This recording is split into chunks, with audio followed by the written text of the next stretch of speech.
Halo, assalamualaikum warahmatullahi wabarakatuh. Selamat malam semuanya.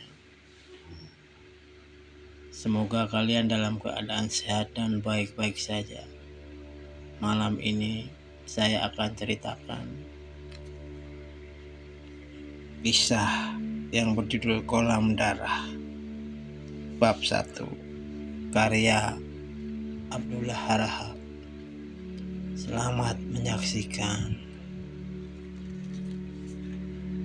Bab 1. Itu mungkin dosa yang manis, tetapi sekaligus juga aneh dan membingungkan. Betapa tidak, selama beberapa hari terakhir ini, Suharyadi terus-menerus didatangin bayang-bayang yang tak jelas, serta hanya muncul sekilas-kilas pula. Munculnya pun tidak pandang tempat dan waktu. Saat Suharyadi menjelang tidur, dalam mimpi di kala tidur, atau sehabis bangun tidur. Bahkan ketika Suharyadi berkeliling siang atau sore hari mengontrol perkebunan miliknya, lalu secara kebetulan melihat dua sosok tubuh berbeda pada waktu yang bersamaan. Misalnya wanita muda pemetik teh yang berdada montok serta berpinggul padat, tampak perjalanan atau bekerja berdampingan dengan wanita muda pemetik teh lainnya yang bertubuh kurus dan tampak seperti sakit-sakitan. Dua sosok yang kontras semacam itulah yang selalu muncul dalam bayang-bayang tak jelas, yang seakan tak pernah berhenti mengganggu ketenangan Suharyadi. Dua sosok yang seakan telah ia setubui pada waktu yang hampir bersamaan. Sosok pertama ia lihat sedang sibuk mengepel lantai di depan tungku pendiangan, dan ia yakini adalah istrinya, Ningrum. Tetapi Ningrum yang masih sehat, montok, segar. Namun anehnya, setiap kali ia rangkul dan ciumi, Ningrum meronta-ronta dan memohon agar dilepaskan. Tetapi nafsu biraha yang liar serta tak terkendali membuat Suharyadi tak peduli dan terus memaksakan kehendaknya. Begitu tubuh Ningrum ia masuki, istrinya tidak lagi meronta namun masih menangis dan terus menangis sampai nafsu birahi Suharyadi terlampiaskan tuntas.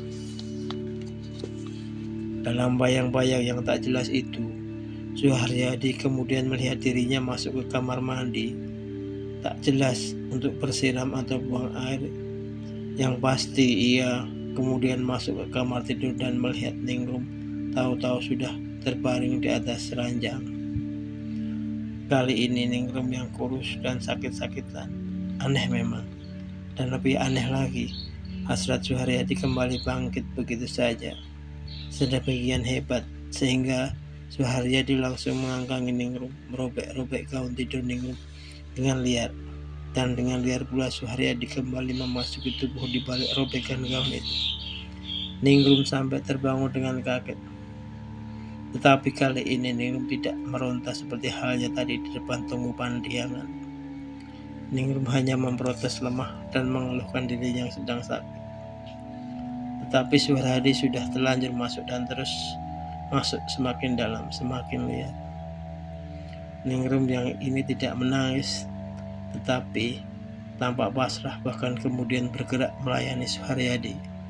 Bahkan lebih liar dari Suharyadi sendiri, seolah-olah telah melupakan rasa sakit yang mendera tubuhnya, sampai akhirnya mereka berdua terkulai kelelahan.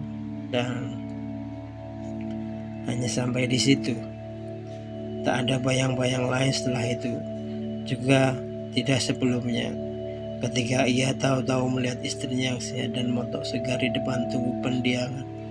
Termasuk mengapa Ningrum sampai harus merepotkan diri mengerjakan tugas seorang pelayan, mengepel lantai. Lalu mengapa Ningrum muncul dalam dua sosok yang berbeda? Apa yang muncul dalam bayang-bayang tak jelas itu? Selalu saja hal yang sama, birah yang tidak terkendali, orgasme yang menakjubkan.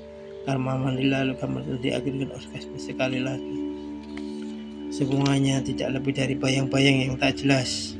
Namun saking seringnya muncul dalam proses yang itu terasa begitu nyata. Seakan pernah terjadi, tetapi kapan dan mengapa tak pernah terjawab. bahkan juga oleh lukisan tua Angga Direja, kakek dan pendiri perkebunan yang kini diwarisi Suharyadi. Lukisan tua yang konon sudah berusia 100 tahun dan selalu digantungkan pada tempat yang sama. Tembok di atas tunggu pendiangan rumah villa tempat Suharyadi tinggal menyendiri semenjak ditinggal mati oleh Ningrum, istrinya tercinta. Lukisan kakeknya itulah yang membuat seakan apa yang terjadi dalam bayang-bayang tak jelas tersebut bukanlah kewajaran, melainkan sebuah dosa, dan dosa besar pula. Sepasang mata yang menatap lembut pada lukisan itu akhir-akhir ini tampak seperti menatap tajam, menusuk. Senyum tipisnya yang khas seorang bangsawan berkarisma jumpa juga nampak seperti mengejek. Dan setiap kali ditatap oleh Suharyadi, si bangsawan terhormat yang lebih dikenal dengan sebutan juragan besar itu seakan berbicara penuh kemarahan pada Suharyadi. Dan kau melakukan itu di hadapanku. Tudingan yang berbau kemarahan, bahkan hujatan, seperti juga sekarang ini. Tak bisa tidur oleh kejar-kejar bayang-bayang aneh dan tak jelas itu. Seperti biasa, Suharyadi sibuk memasang dupa kemenyan di depan tunggu pendiangan. Lalu dia menatap sejenak ke wajah sang juragan besar, baru kemudian bertanya takut-takut. Apa maksudmu, Abah? Dosa besar apa kiranya yang sudah kuperbuat? Tak ada sautan. Wajah kaku pada lukisan besar berbingkai antik di atas tunggu pendiangan hanya dia menatap.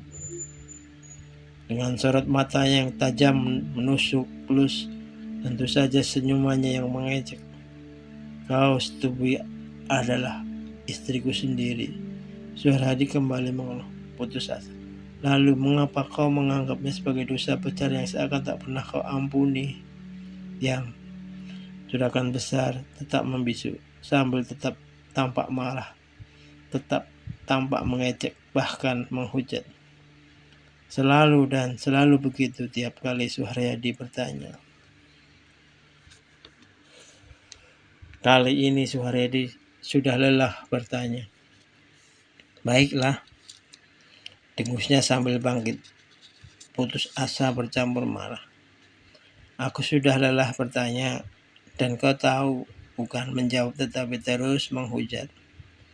Maka dengarlah ini Abah, mulai malam ini aku akan berhenti mendoakan keselamatan arwahmu.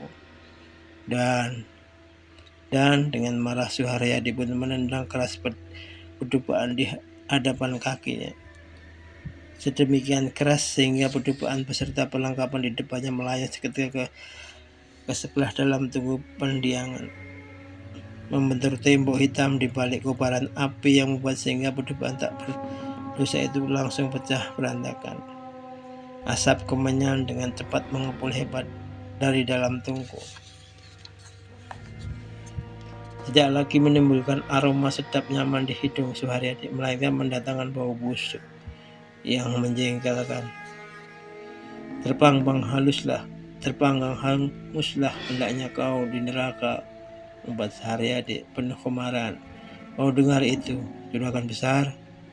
Terpanggang hanguslah arwahmu di neraka, karena kerjamu cuma menghujat dan menghujat sesuatu yang tak pernah kulakukan.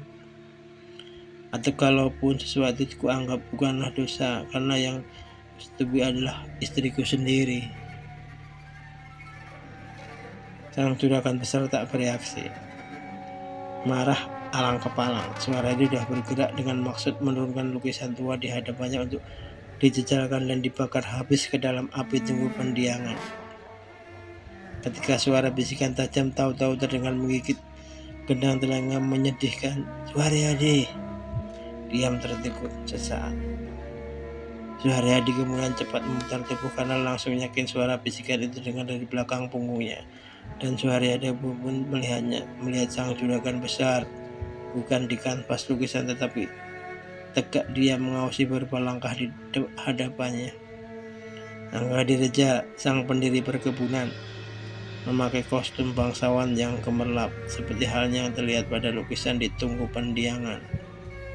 plus posisi tangannya yang menggenggam gagang keris berbentuk ular yang terselip di bagian depan pinggang.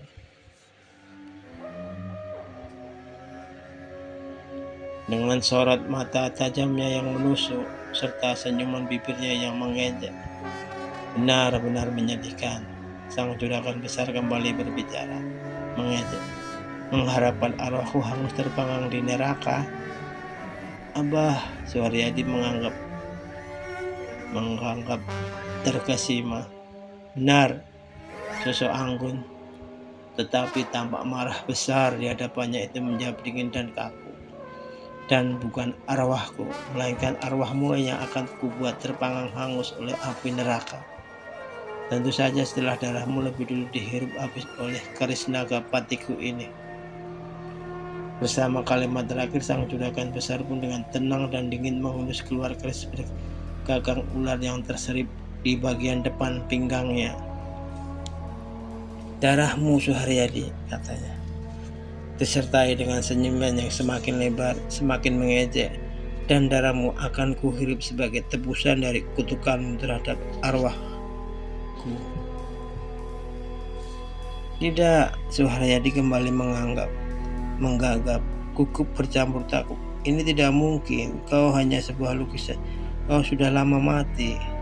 "Mati? Siapa bilang aku sudah mati, Suharyadi? Tetapi waktumu sudah habis, Suharyadi, dan aku paling benci berdebat. Maka ambillah kerisku ini. Hukum dirimu sendiri karena telah menghujat arwah leluhurmu yang terhormat ini." Dengan memegang ujung keris di tangannya, sosok bangsawan di hadapan Suharyadi menyodorkan gagang keris berbentuk kepala ular itu ke arah Suharyadi, yang seketika bergerak surut ke belakang, ketakutan. Tetapi sesuatu menghalangi langkahnya, yakni suara berdesis liar dari arah tunggu. Lidah api yang menjilat-jilat hebat seakan berusaha meraih kaki Suharyadi. Mengelak terkejut, Suharyadi kemudian berlari panik menjauhi tunggu dan menjauhi sang juragan besar, sambil menjerit panik, "Tidak, jangan dekati aku, jangan ganggu aku, tolong." Bersama jeritan minta tolongnya, Suharyadi terus berlari dan berlari, disertai lolongan histerisnya, "Tolong, jangan bunuh aku, tolonglah, sumpah mati, aku tidak bermaksud mengutuk arwahmu, tolong, tidak, aduh, tidak, tolong." Tenang dan dingin, sang juragan besar bergerak mengikuti, disertai senyuman yang kian mengejek, meninggalkan ruang tengah villa, meninggalkan tunggu pendiangan yang apinya kembali menyala normal, dengan sebuah lukisan tua di atasnya. Lukisan